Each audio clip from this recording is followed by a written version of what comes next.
no pressure. Fucks up Simon. Take our rods out. That was lots of fun. Are you okay? Very tight and stretches a lot.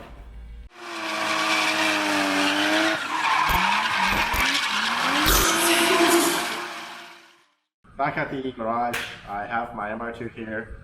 Today we're going to be doing the reskin of my leather seats. These are 25-year-old leather seats, moving on to 30 actually, but I actually already did the passenger seat, and these seat covers are from MR2heaven.com. They were kind enough to actually make these reproductions and along with a bunch of other reproduction parts for this older chassis. Shout outs to them.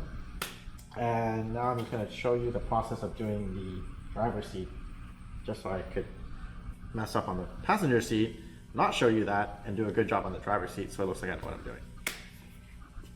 And as you can see, this seat is super old. My farts have disintegrated the seams. Everything's cracking.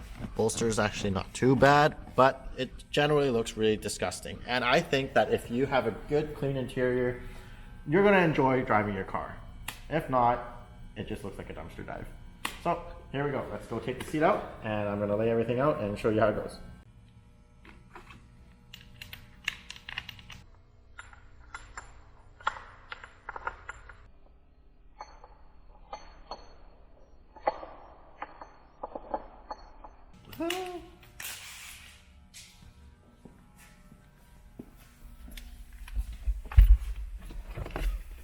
All right. Thankfully, MR2 is not too difficult. It's actually my first car, and it's been the car that has taught me a lot. Thankfully, it's not also very hard to remove everything. Mainly one, because I've destroyed everything on this car, but two, it's a Toyota and everything comes out super easy. Don't mind the mess.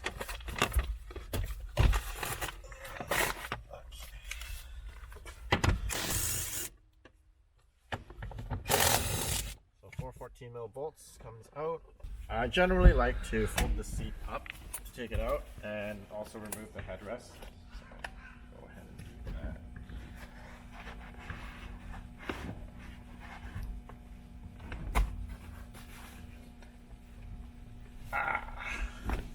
There you go.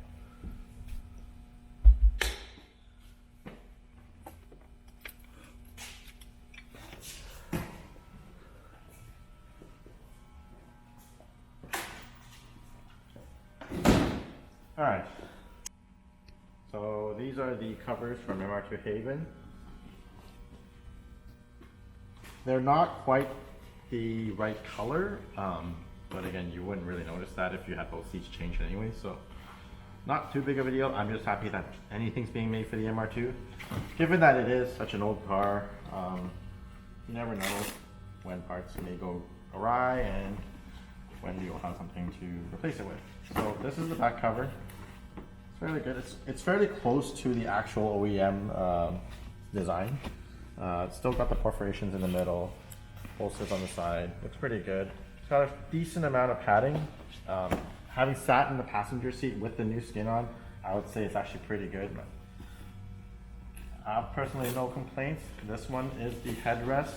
This one is actually a little bit harder to put on, just because it's very tight and stretches a lot. And this is the bottom half of the cover. So while you look at it like this, it actually looks pretty simple. There's not much to it. The only problem is that when you're trying to take apart the seat, there's a lot of things you have to be considering, including the covers and all these things. You have to kind of make sure when you're taking them apart that you don't destroy them in the process, so you can put them apart, but also you gotta figure out how to do it. So I'm gonna try my best to show you. Some of this is learning as well. I've not, the other passenger seat did not have these functions. It had these, which I know how to take out. We're basically gonna have to strip the seat down basically to its bare frame. This is I'm going to take it apart from the base to the back. And let's see. We also need the main tool that you really need, you should buy, is a spring-loaded hog plier. So they're like, these are what holds the seat itself.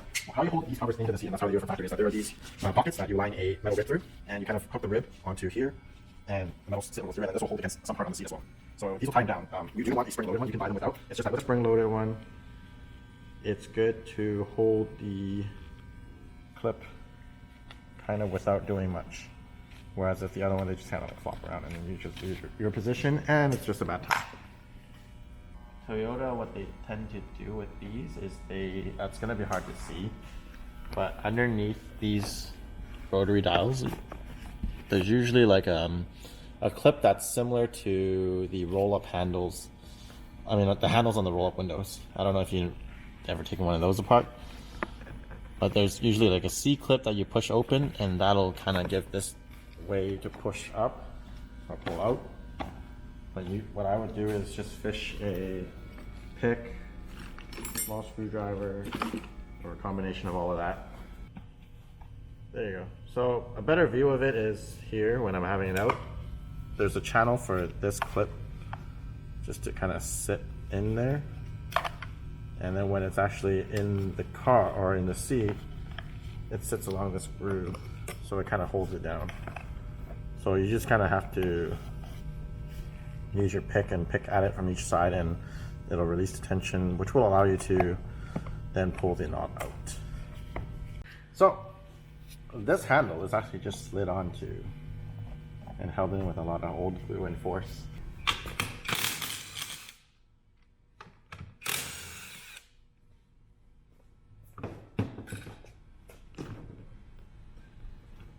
Okay. Now we have the base frame.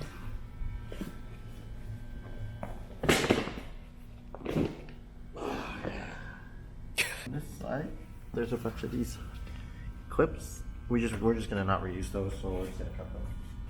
Also keep in mind that your seat is gonna be pretty gross because it's 30 years old. 30 years of like farts and shit and human skin and a bunch of whatever stuff you like dropping behind your seat while eating at McDonald's.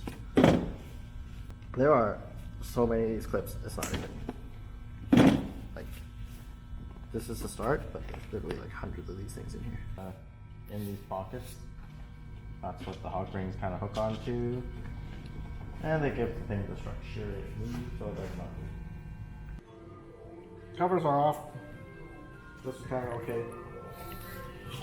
The only thing that I didn't really like doing about this part is now I have to fish these high backs through the seat, and they're very thick and big, so now it's gonna suck. So there's a tunnel right here that these rubbers have to go through, and they latch onto the seat, which kind of gives it the structure it needs to, so it won't kind of look like a sagging old man. The problem is, this end is really thick, and that's really small, so we're just gonna take the clip off of this side and then fish it through this way. Okay, finally one side through. Yeah, that wasn't fun. Alright, so my method was to just use one of the hooks in the cushion, hook it into one of the holes that had already been there, just pull it through. The problem with it, why we're having such troubles compared to the OEMs, was this pocket is actually a little bit smaller, especially down on this side. So it really made it really hard to pull either end through when their heads are like this big. So it's done now, we're good. Never again. Now we do the other side. Okay, finally everything's through, we're good. Covers are on, metal rods are through. Now we're gonna have to cut the holes on the top and the ones on the side for the knobs right here. Just lock this on first and then cut the holes after. I hope it's in focus. I hope it's in focus.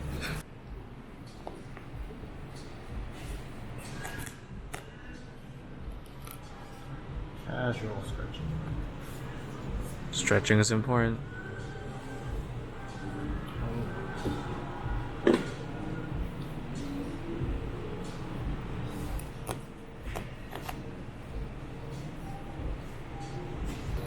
The good thing is the cover will cover back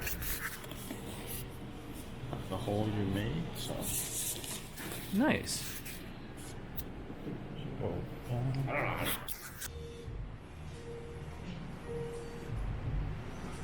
Now we just gotta line up the hog rings. And here. That's kind of a not so nice like that. Trying to knock it in your way. The one spot on that end will go. Well, I can't get the plier right over it because it's kind of in here. Simon fucks up. Yeah, I don't. Okay, fine. I'm not gonna put it through. I'm just gonna. Nice. Thought about that. In is in.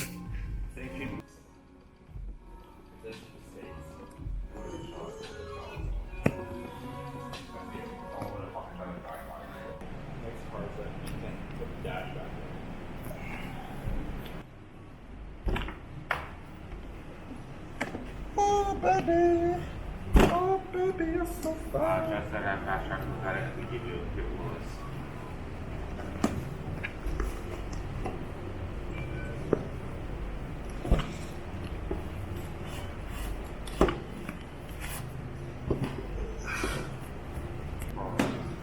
Wow.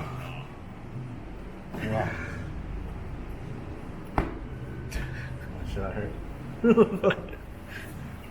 Alright. Headrest.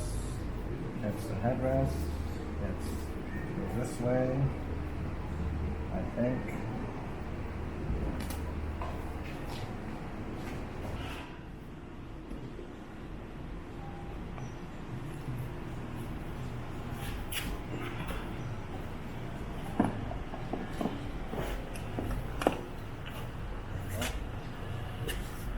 So this wrinkling actually will fade out with some heat, and over time the leather will just get tighter onto the seat.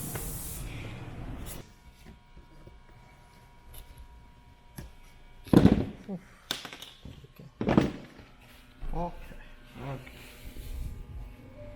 Take our rods out.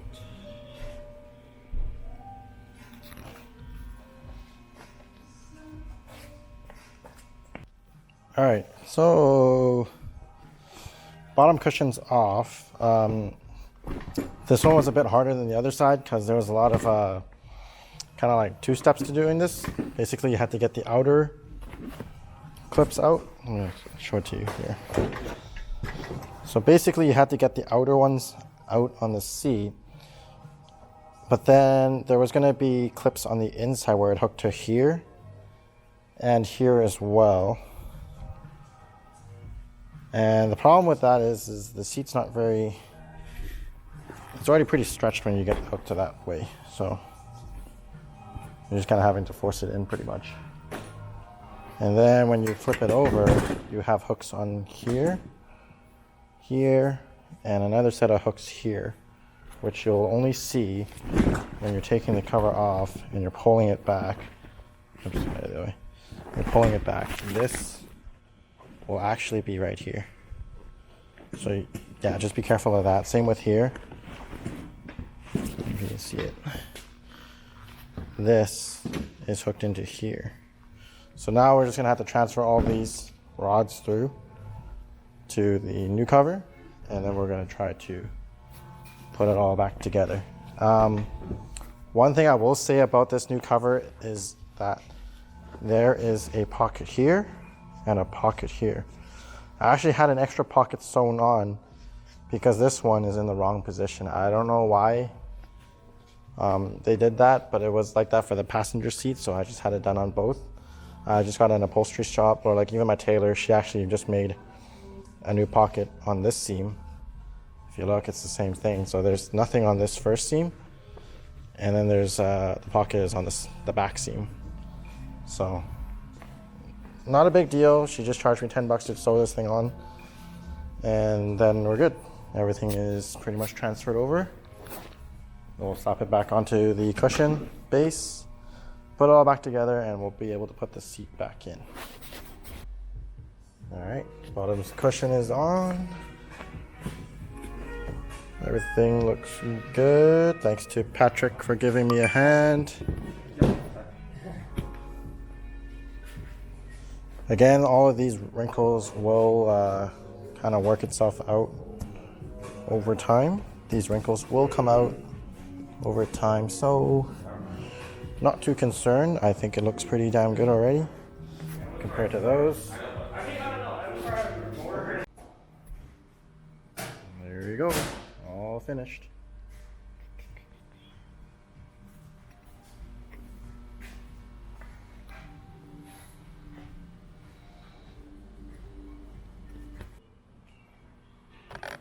Seats are in, looking mint. Now those are some good looking seats. So interior is looking a lot better than before. Still a few more things I'd like to do. I want to get rid of this really old boost controller. It's a Griddy EO1. I've bought a Profec. I've also wanted to change out the... I also wanted to change out this radio to a double din and get some Apple CarPlay going on. I tried looking for these trims where they broke on the back, but I'm not having luck. I'm trying to find some new ones, but old car, hard to find parts. That's the life. So trying to also do a few other small things to it, but I'm thinking the interior is pretty much done. I'm just going to actually go ahead and give this steering wheel a replacement right now, and also change the shift knob. Alright, steering wheel is in. This is the Boost Brigade steering wheel from Griddy, also signed by Ken Gushi himself. And I have a old Toyota Team Tom's horn button for this. And of course the Lost Royalty titanium shift knob and the Lost Royalty titanium steering wheel hardware. So interior looking a lot better. Okay, so I do want to say that on a scale of 1 to 10 for difficulty of install, these seats were, I would say, probably a 6 to a 7. It's really more time consuming than anything, and then as long as you have the right tools, which is the spring-loaded hog plier, and kind of just take your time, making sure you don't rip anything. I don't think you will have too many troubles with this particular install for the skin itself. Overall, the build quality is, so far, I mean, like, we don't know because they're just brand new, but they do feel a lot better than the old ones. The old ones were pretty much worn out, super slick. They just look really nasty. The new ones are, you know, a lot more supple. They actually hold me in. The material isn't super slippery. And yeah, I kind of dig that it's a lighter color. And probably will bug me that it does not match my door cards, but I'm possibly going to change those as well. Yeah, otherwise, pretty happy with these seats. I will leave a link for the hog pliers that I used down below. I'm not advertising for them, it's just the one I bought randomly. Those seem to work out well. It gives you a lot of pliers, a lot of those clips, so you will probably never run out of them. And I will leave a link for MR2 Haven as well. They supplied me with these covers, and again, just an honest review. Pretty good, definitely a lot better than the old seats, and I like the OEM seats fit. I know a lot of people have been putting FRS seats in these cars, and it's not a bad thing. And I had it in there for like about probably a good couple months, but the only problem is that the seats kind of sat a little higher, kind of put my knees and thighs right up against the steering wheel, and then didn't really like that feeling, so that's why I ended up using these reskins on the OEM seats, just because I like how the OEM seats fit.